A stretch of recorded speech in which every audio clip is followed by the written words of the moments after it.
1 da tarde. O tempo não para, a informação continua. E como nós tínhamos dito, através de sorteio, pela ordem, o segundo entrevistado de hoje é Carlos Eduardo Silva, de 35 anos, é empresário e concorre ao Senado Federal. Ele é de Aracaju. O Carlos Eduardo tem registrado o nome dele na urna, como ele é conhecido, Cadu Silva. E ele é do Partido Social Liberal, né, que ganhou essa expressão nacional, com o ingresso do capitão reformado e deputado federal Jair Bolsonaro. E que tem aqui em Sergipe como candidato a governador o itabaianense, né, João Tarantela, né? Tarantela não é do PSL, mas a gente vai conversar acerca desse Senado. Cadu, boa tarde, é um prazer tê-lo conosco. Francis, para mim é uma honra estar aqui em Itabaiana. Eu gosto muito de vir falar com as pessoas na rádio, justamente porque nós não temos tempo no horário eleitoral. Os partidos grandes que fizeram conchavos é que tem esse tempo. Nós que não fizemos coligações, que estamos chapa pura, não temos tempo. O único local para poder expor nossas propostas é justamente atendendo esse belíssimo convite que a FM Itabaiana e outras rádios estão fazendo para nós no estado inteiro.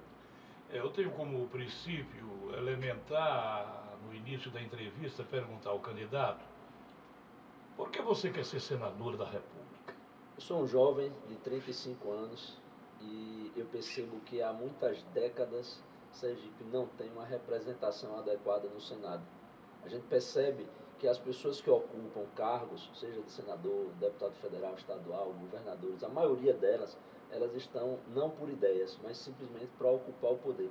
Eu percebo que Sergipe é carente no que o senador precisa fazer. As pessoas que estão lá, elas não sabem o que o senador tem que fazer. Eu sou professor universitário, professor de administração pública, e eu percebo que a maioria das questões que deveriam ser levadas ao parlamento não são levadas. Ali simplesmente é uma cadeira que a pessoa senta para receber um salário. Apesar da idade, de estar no limite mínimo da idade, 35 anos, eu tenho muitas ideias, né? Fiz vários cursos universitários, aos 35 anos estou concluindo doutorado e pretendo levar essa sabedoria ao Senado. Cadu, o PSL, ele teve aí, né, o Tribunal Regional Eleitoral disse que ele não cumpriu com o requisito da lei que exige um percentual de mulheres concorrendo aos cargos, e a posteriori ele fez divulgar uma nota de que teria cumprido e que teria já recorrido. A Corte Eleitoral de Sergipe ainda não se manifestou, está sob júdice, né? Está sob júdice. O que acontece é o seguinte: no ato de registro da candidatura, nós tínhamos as quantidades proporcionais de mulheres e homens adequadas. Eu até sou um crítico, não pela questão de termos mulheres, né, dessa proporção de mulheres. Eu sou um crítico no seguinte sentido: depois que a gente faz o registro, eu acredito que deveria analisar o cálculo, tá ok. Agora o que acontece é o seguinte: se uma mulher desistir, nós temos que excluir 2 homens. E aí outra mulher desistiu, nós temos que excluir mais 2 homens. E esses ajustes, eles continuam sendo feitos até que seja julgada todas as candidaturas. O que aconteceu foi o seguinte: nós respeitamos essa legislação. Nós inscrevemos a quantidade adequada, proporcional de homens e mulheres. Mas depois houveram desistências. Houveram mulheres que não atenderam, por exemplo, por uma questão de idade, por uma questão de descompatibilização de emprego público. E por conta dessa mulher, o tribunal entrou com a ação solicitando com que o partido como um todo se ajustasse. Nós já fizemos esses ajustes, nós já enviamos a renúncia de candidatos masculinos e estamos aguardando o julgamento do TRE. É engraçado que em outros partidos nós temos assassinos, nós temos pessoas que roubaram o erário público e todas essas pessoas continuam candidatos deferidos. E nós, só por conta de um ajuste, uma conta matemática, não há nenhum tipo de corrupção, nós estamos com esse problema junto ao TRE, que eu acredito será resolvido hoje. Tem assassino concorrendo a cargo público? Tem alguns candidatos aí com questões aí de homicídio, né? Tem alguns candidatos com roubo que já foram excluídos da prefeitura, já foram exonerados de prefeituras no interior, e crimes graves. E essas pessoas, por recorrer eternamente, continuam sendo candidatos, pessoas que inclusive já visitaram as grades, né? Continuam sendo candidatos. Eu tenho uma postura de não falar nome de candidatos, mesmo dos meus concorrentes, Eu falo da política, da velha política, da política inadequada de uma forma geral. Mas eu não cito o nome deles, cabe ao eleitor pesquisar a vida do seu candidato, se ele é ficha limpa. Às vezes até pode parecer que ele é ficha limpa, porque ele recorreu tanto que o crime prescreveu. Mas, na verdade, essa pessoa não é ficha limpa. Inclusive, temos no Senado candidatos desse tipo. Eu pergunto, chegando no Senado e a hora da decisão para legislar, a prisão em segunda instância, você é a favor ou contra? Eu sou a favor. A partir do momento que a pessoa foi condenada em segunda instância, num colegiado, eu acredito na justiça. Inclusive, sou um estudioso do direito. Né? E eu acredito sim que uma decisão de primeira instância por um único juiz ainda é prematuro para tirar a liberdade da pessoa e colocar ela numa cadeia. Para alguns crimes hediondos, a maioria dos crimes hediondos, crimes graves, sim, vai para a cadeia de primeira. Só que existe essa necessidade de uma avaliação, por isso que existem os recursos. Será que uma cabeça só, de um juiz só, tem condições de determinar a retirada das pessoas, né, do seu convívio social e colocá-la na cadeia? Tem que se analisar. E por isso que eu sou favorável que a partir da segunda instância seja feita essa remoção da pessoa do convívio social. Agora, postergar isso até uma terceira instância, até os tribunais superiores, eu acho totalmente inadequado. Ainda tem a quarta, né? Ainda tem a quarta, ainda tem a ONU, né? Inventaram a ONU, Não, recurso à ONU não agora. existe. A Dilma colocou dois bons vivães, não é? Dois bacanas, como se costuma dizer na gíria brasileira, né? Num desses comitês que não decide nada, porque a única coisa na ONU que pode decidir alguma coisa é o Comitê de Segurança, que tem armas. Os Estados Unidos, a Rússia, a China, a França, a Grã-Bretanha, que tem ogiva atômica nos seus mísseis. E o resto é trololó e discurso, porque não resolve nada. A África vive morrendo de fome, doença, guerra. A Venezuela está aí, a Nicarágua está aí, a ONU não resolve nada. Aí os bons vivantes colocados pela Dilma lá para passear em Nova York, né? Dois deles, que são, parece-me que esse comitê é formado por 11, e dois deles, né, que são cupinchas aí, curtindo, olha, quem não quer passear em Nova York, não é, ganhando uma grana preta e fazer parte de um comitê de direitos humanos que não decide nada, aí manda uma carta de lá para cá dizendo que o judiciário brasileiro não existe e que, de repente, Sua Excelência, o Rato Barbudo, tem que sair para enganar o povo de novo. E eu defendo, Francis, a soberania nacional. O povo brasileiro elege seus representantes para criar leis brasileiras. Tá? Então, assim, é muito engraçado que a ONU, para dividir, para prejudicar o Brasil, ela está presente.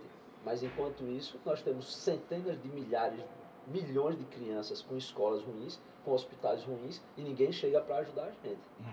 Então, a gente tem que analisar bem isso. Né? Quer dizer que a ONU serve para soltar um condenado, que é do gosto dela, mas a ONU não serve para vir ajudar minhas crianças. Mas duas figuras que estão falando em nome da ONU, que um comitê que não decide nada, as duas colocadas pela Dilma. Por exemplo, o Luiz Estevão roubou o dinheiro do lado de São Paulo, né? Um dos dinheiros mais fortes do Tribunal do Trabalho, junto com aquele Nicolau, o juiz Lalau. Né? E ele passeava de Lamborghini, Ferrari, Maserati em Brasília. Concorre com o Collor, os melhores automóveis em Brasília para fazer os desfiles é o Luiz Estevão e o Fernando Collor. Né? E aí ele continuava solto.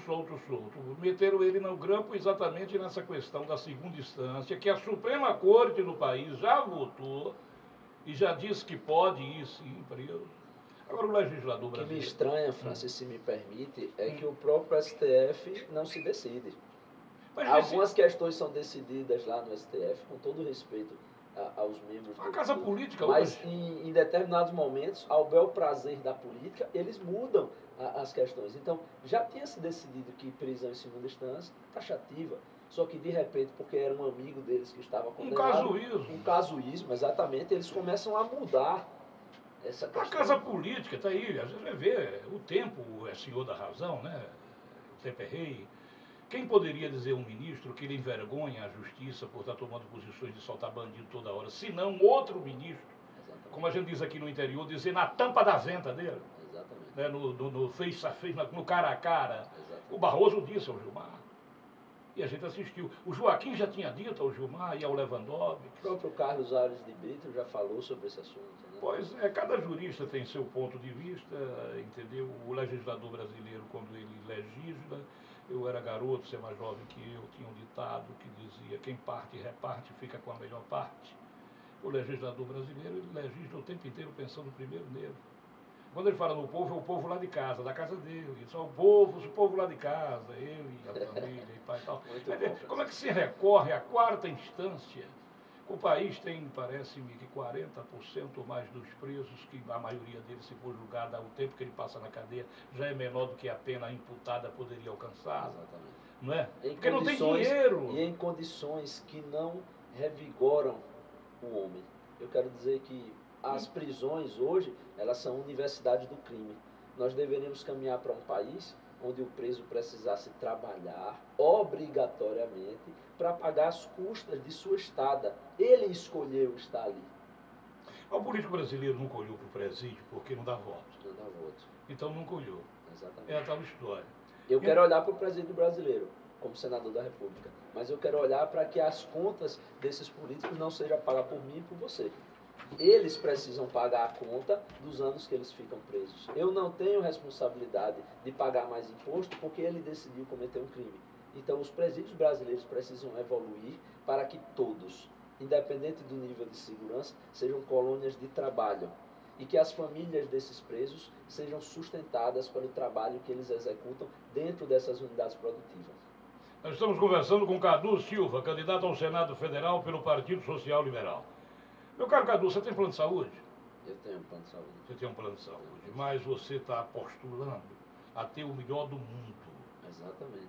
O plano de saúde do Senado Federal é o melhor do mundo. É o melhor plano de saúde do mundo.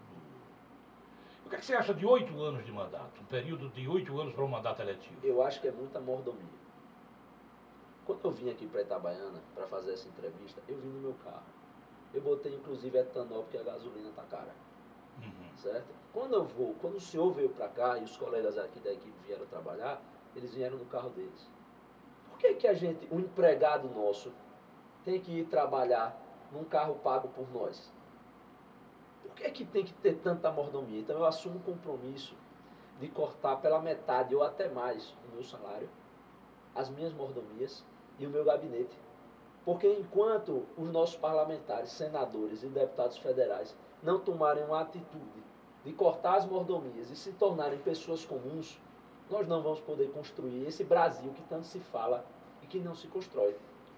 Eu sou empresário, eu tenho minha empresa, eu trabalho desde os 12 anos, 11 anos, não lembro, 10 anos eu acho que eu já trabalhava. Ajudava meus pais nos empreendimentos deles e até hoje eu estou trabalhando. Por que é que um empregado meu, parlamentar, ele tem mordomias desse tipo? Então eu acredito que nós precisamos cortar na carne esse desperdício de dinheiro público. Francis, tem 3 problemas muito grandes no Brasil. Um é a corrupção. Se você quiser eu falo como eu quero combater a corrupção. Outro é o desperdício de dinheiro público. Você acabou de tocar no assunto. É muita mordomia. Eu tenho direito a ter um plano de saúde diferente da população se eu pagar por ele. Aí você chega para o parlamentar diz, não, mas realmente já é deduzido o nosso subsídio. Mas vem cá, quem paga tudo, né? O povo. É o povo. Meu caro Cadu, me diga aqui uma coisa, combate a corrupção, como é que faz? Combate à corrupção se faz com independência da Polícia Civil e da Polícia Federal. Meu amigo Francis, da FM Itabaiana, povo de Itabaiana, quando a Polícia Civil nos estados e a Polícia Federal foram criadas, elas foram criadas tomando por base que o povo é o incorreto, que o povo é o bandido. É assim, Estado poderoso. Existe um mal na sociedade que é o povo. Então eu vou criar 2 polícias investigativas que colocam esse povo na cadeia. E quem coloca o governante na cadeia? Como é possível um delegado geral, um delegado prender o governador de Sergipe? Como é possível um delegado de Polícia Federal prender o presidente da República? Só se você der independência e orçamento independente às polícias civis nos estados e federal na União, assim como é o Ministério Público.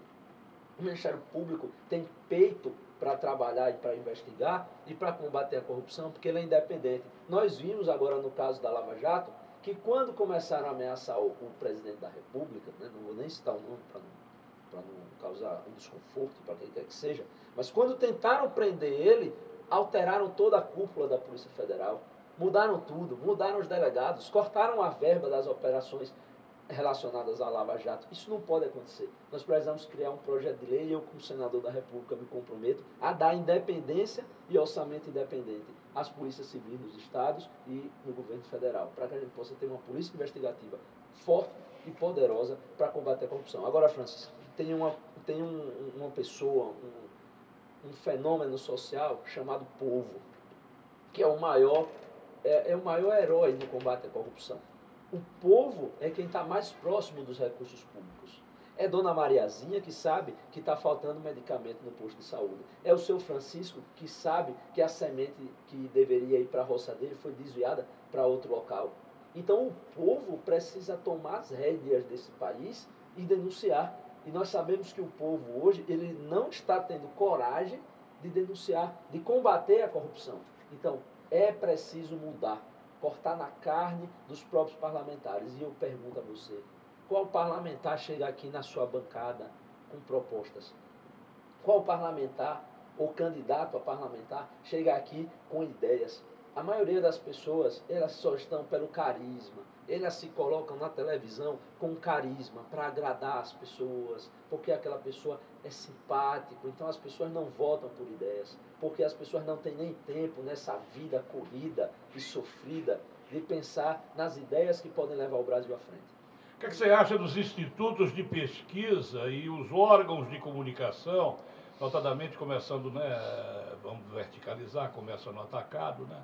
Você pega um país com dimensões continentais como o Brasil e uma grande rede, ou 2 ou 3 redes de televisão, o sujeito mora lá em Santarém e o outro mora lá em Uruguaiana, quer dizer, de norte a sul do Brasil, aí o cara mora aí no oeste, aí de Itabaiana na Paraíba, vamos colocar, e vai lá para Corumbá, no oeste brasileiro, lá no Mato Grosso, e ele vai saber o que está acontecendo da opinião das pessoas pela grande difusão da grande rede de televisão e rádio também.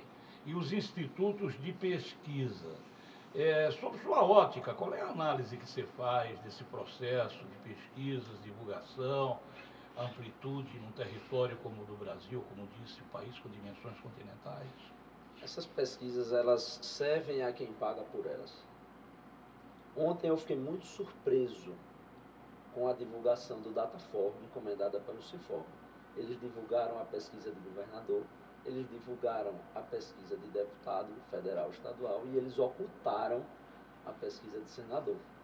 E a resposta que eu dou é a seguinte: se ocultou, seja lá qual foi a desculpa que foi dada. Parece que é questão de um nome que o candidato registra na urna, como por exemplo o teu registrado é Cadu Silva. Exato. E parece que o Heleno foi colocado Heleno Silva e ele registrou o pastor Heleno. Pastor Heleno. E aí não foi colocado o pastor Heleno, e sim Heleno Silva, e ele recorreu à justiça. Mas eu acredito que isso são desculpas para não mostrar que outros candidatos estão assustando os grandões. É a sua opinião, né? É a minha opinião. Hoje teve a divulgação da única que você estava divulgando. Isso. E a gente já percebe o candidato, o delegado Alessandro, que é o meu segundo voto, para quem eu também peço voto. Você está fazendo uma campanha híbrida? É híbrida? Sua campanha é híbrida? Não, minha campanha não é híbrida. Minha campanha é porque eu sou um cidadão de convicções.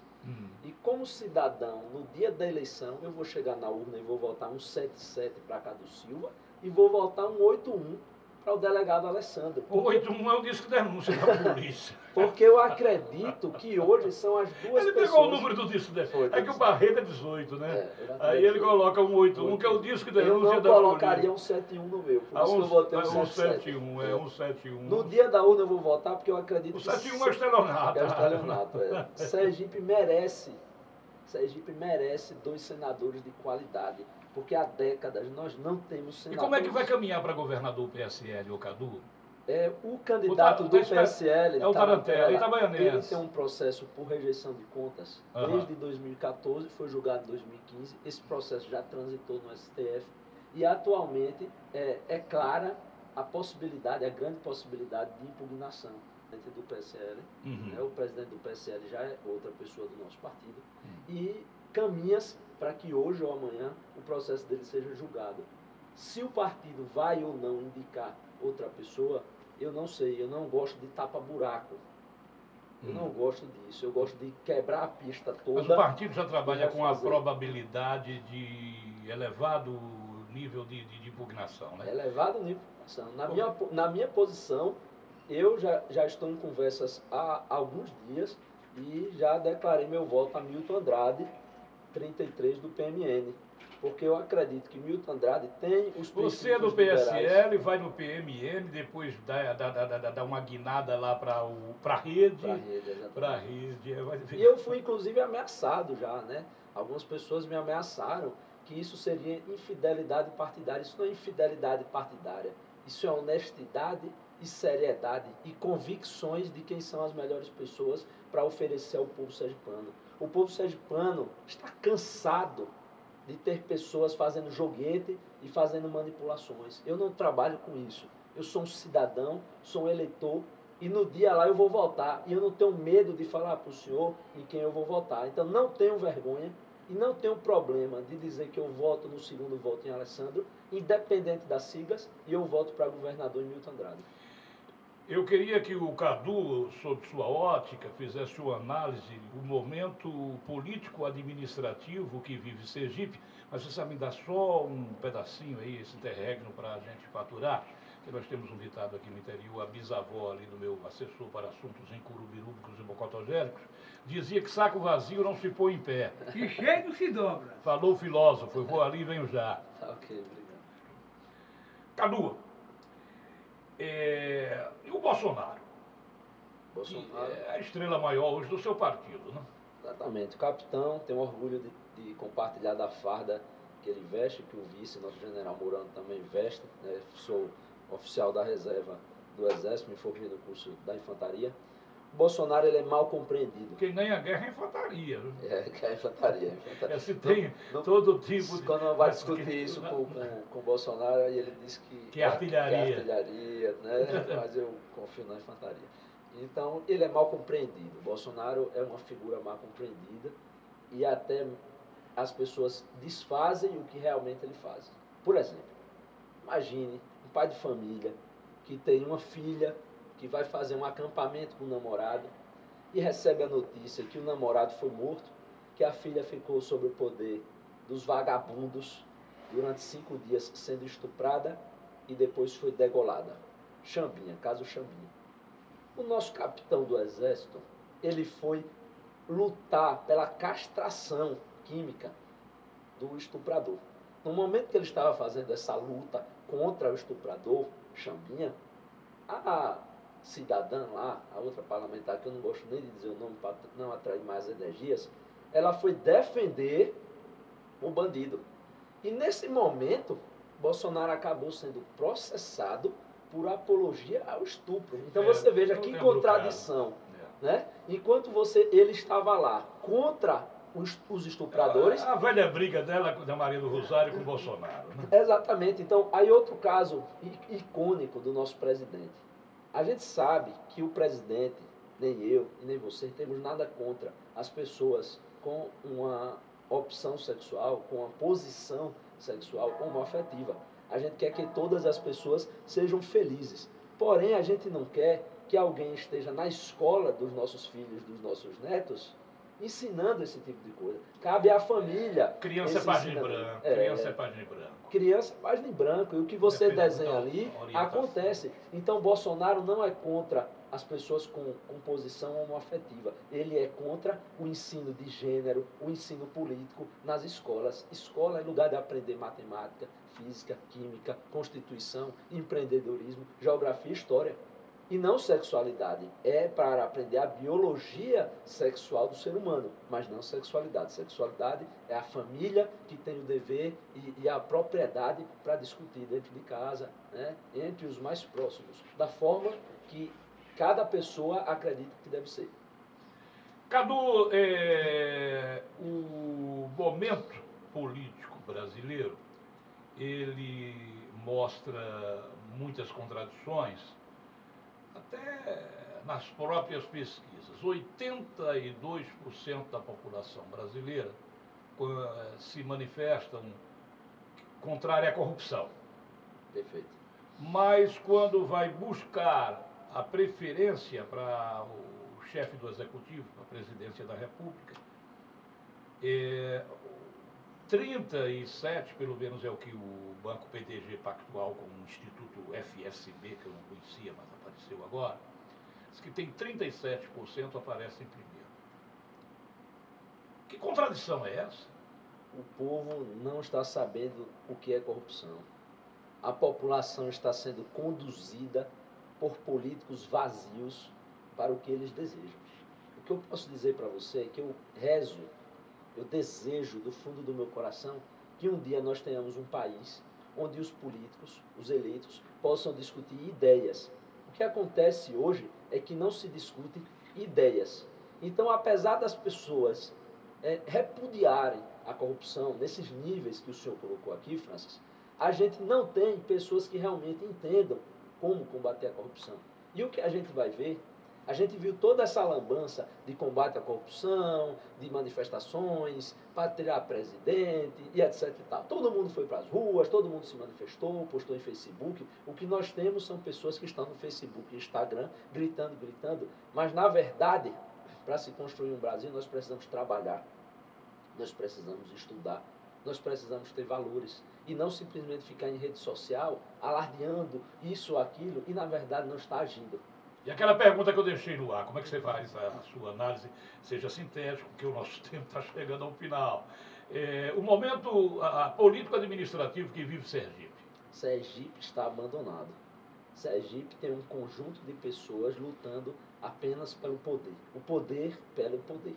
Nós vemos nas pesquisas que os candidatos prediletos da população são os mesmos que destruíram o Estado, de uma forma ou de outra. Os candidatos preferidos para o Senado, para o deputado federal estadual, são esses. Enquanto nós temos boas opções para o governo, boas opções para o Senado, boas opções para o federal, inclusive Itabaiana tem um representante, amigo meu, Luizão, Donald Trump, né, que é um guerreiro, lutador, defensor de Itabaiana, e ele está aí cotado entre os 8 melhores nas pesquisas. Então é o único que aparece ali. Nós temos também outros candidatos do nosso partido, César Vaia, Peter, estadual, Valdiviana, né, Everton e tantos outros. Por que a gente não dá opção? Por que o eleitor não para observar o currículo dessas pessoas, a vida dessas pessoas, a ficha limpa dessas pessoas e dar uma oportunidade? E eu vou dizer, não é só no meu partido. O meu partido tem excelentes pessoas, mas eu não sou hipócrita de dizer que nós somos perfeitos. Eu seria um lunático, eu seria um maníaco de achar que o único lugar que existe gente boa é no meu partido. Nos outros partidos também existe gente boa. E no meu partido também existe gente ruim. Cabe ao eleitor, cabe ao cidadão escolher as pessoas que vão representá-los. Então, Sergipe é um caos na educação, é um caos na saúde. Na saúde é uma palhaçada. Eu não diria nem que é um caos. As últimas gestões, os últimos anos da saúde de Sergipe foi uma palhaçada.